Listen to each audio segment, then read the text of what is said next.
ज्यांना गावाच्या बाहेर,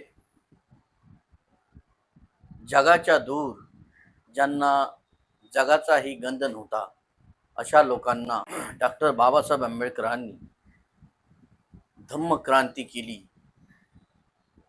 गावातच नव्हे, शहरातच नव्हे, देशातच नव्हे, जगाची दारे उघडी करून दिली. एवढी अजब क्रांती डॉक्टर बाबासाहेब आंबेडकरांनी केली.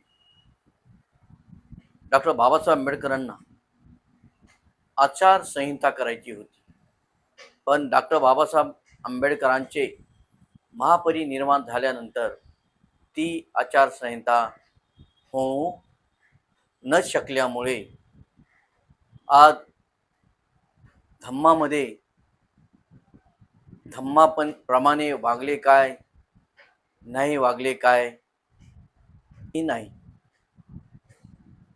धम्मावर पगडा कुणाचाही नाही, कोणाचे कोणावरही बंधन नाही.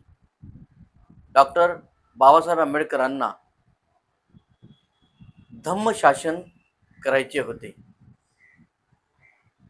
जे लोक धम्माचं आचरण करणार नाहीत, जे उल्लंघन करतील, यासाठी डॉक्टर बाबासाहेब आंबेडकर धम्मशासन करायचं होतं. ते धम्मशासन झालं तरच धम्म यशस्वी होईल, असे डॉक्टर बाबासाहेब आंबेडकर म्हणाले होते. आज मुस्लिम धर्मामध्ये बघा, त्यांनी जर त्यांच्या धर्माला फॉलो नाही केला, कुणी नेत्यांनी, कुणी हिरोईननी, तर डायरेक्ट त्यांचा फतवा काढला जातो. तसं आपल्यामध्ये तशी व्यवस्था नाही आहे. जर आपल्याला थोड्याफार का प्रमाणात आपल्याला धम्म यशस्वी करायचं असेल, तर एक काम केलं पाहिजे. आपल्यात लगनविधी होतात, ते लगनविधी करण्यासाठी हे लोक बोधाचार्याकडे जातात, तेव्हा हे लग्न लागले जाते.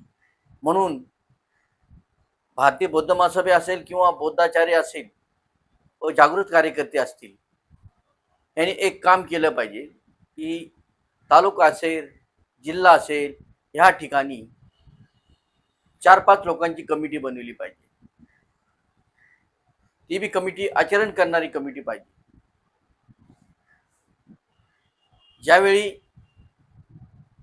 हे लोक लगनविधीसाठी बौद्धाचार्याला फोन करतील किंवा बौद्धाचार्याला येऊन सांगतील की आमच्या घरी लग्न आहे, तर तुमचं लग्न पत्रिकेमध्ये आम्ही नाव टाकत आहोत,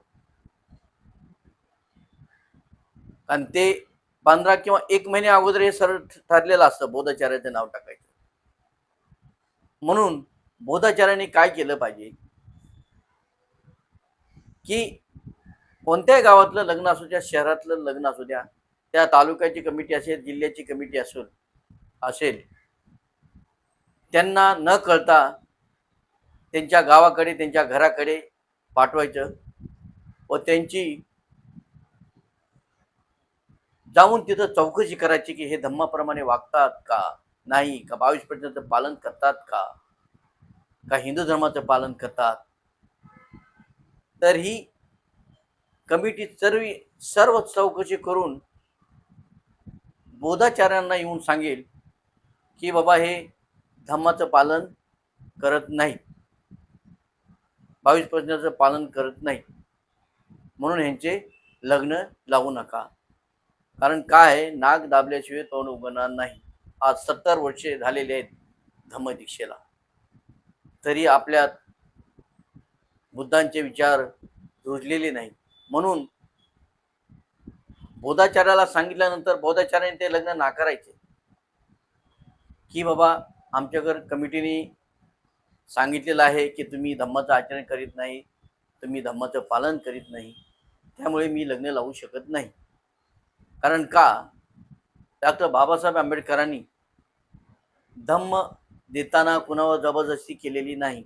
बाबासाहेब म्हणले मी सांगतोय म्हणून तुम्ही धम्म घेऊ नका, तुमच्या बुद्धीला पटलं तरच धम्म घ्या. अथवा घेऊ नका. बुद्धांनी सुद्धा तेच सांगितलेलं आहे, यही पर शिको आओ जानो